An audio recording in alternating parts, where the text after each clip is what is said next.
जलौन तक सिमटा माओवाद red corridor सफाई के करीब पीएम मोदी बोले, निर्णायक दौर में पहुंची लड़ाई।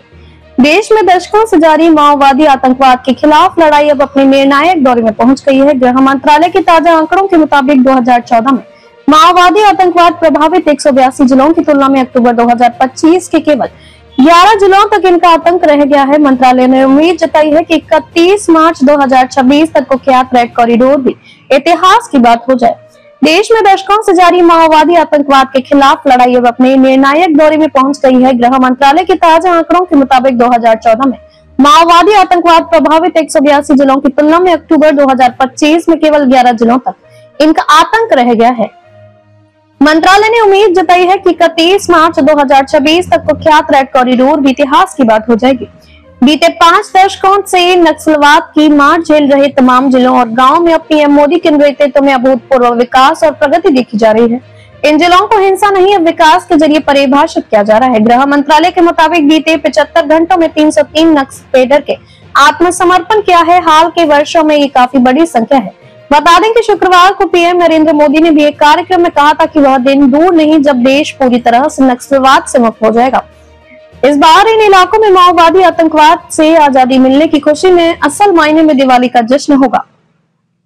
उन्होंने कांग्रेस पर हमला करते हुए कहा था कि केंद्र में कांग्रेस शासन के दौरान अर्बन नक्सलियों का एक पूरा इकोसिस्टम काम करता था। जो ये अर्बन नक्सल तब और अब भी इस कदर हावी है कि वे माओवादी आतंकवाद की घटनाओं को छिपाने के लिए बड़े पैमाने पर अभियान चलाते हैं ताकि इनसे जुड़ी खबरें देशवासियों के सामने न आ पाए। उन्होंने बीते दिनों का एक उदाहरण भी दिया जिसमें इस आतंकवाद के पीड़ित कुछ लोग राष्ट्रीय राजधानी आए थे। पीएम मोदी ने कहा था कि माओवादी आतंकवाद के पीड़ितों में से कुछ के पैर नहीं थे, कुछ के हाथ कटे हुए थे, किसी ने आंख गंवा दी थी। इनमें वे ग्रामीण लोग, आदिवासी भाई और बहनों, किसानों के बेटे, माताएं और महिलाएं भी शामिल थी जिन्हें दोनों पैर कटवाने पड़े थे। ये लोग हाथ जोड़कर विनती कर रहे थे कि हमारी पीड़ा लोगों तक पहुंचे। यहाँ तक कि उन्होंने प्रेस कॉन्फ्रेंस भी की, लेकिन आप में से शायद ही किसी ने इनकी खबर देखी या सुनी होंगी। उन्होंने कहा कि जो लोग माओवादी आतंकवाद के ठेकेदार बनते हैं, उन्होंने इन पीड़ितों की कहानियां भारत के लोगों तक नहीं पहुंचने दी। कांग्रेस के इकोसिस्टम ने ये सुनिश्चित किया कि इस मुद्दे पर कभी बात नहीं होने पाए।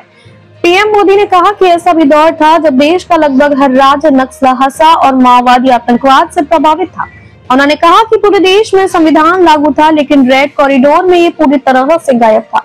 और मैं पूरी जिम्मेदारी से कहता हूं कि जो लोग संविधान की किताब को अपने सिर पर लेकर नाचते हैं, वे आज भी दिन रात इन माओवादी आतंकवादियों के हितों की रक्षा में लगे रहते हैं, जिनका संविधान में विश्वास ही नहीं है। पीएम ने कहा कि सरकारें चुनी जाती थी, लेकिन रेड कॉरिडोर में इनका कोई प्रभाव या वैधता नहीं होती।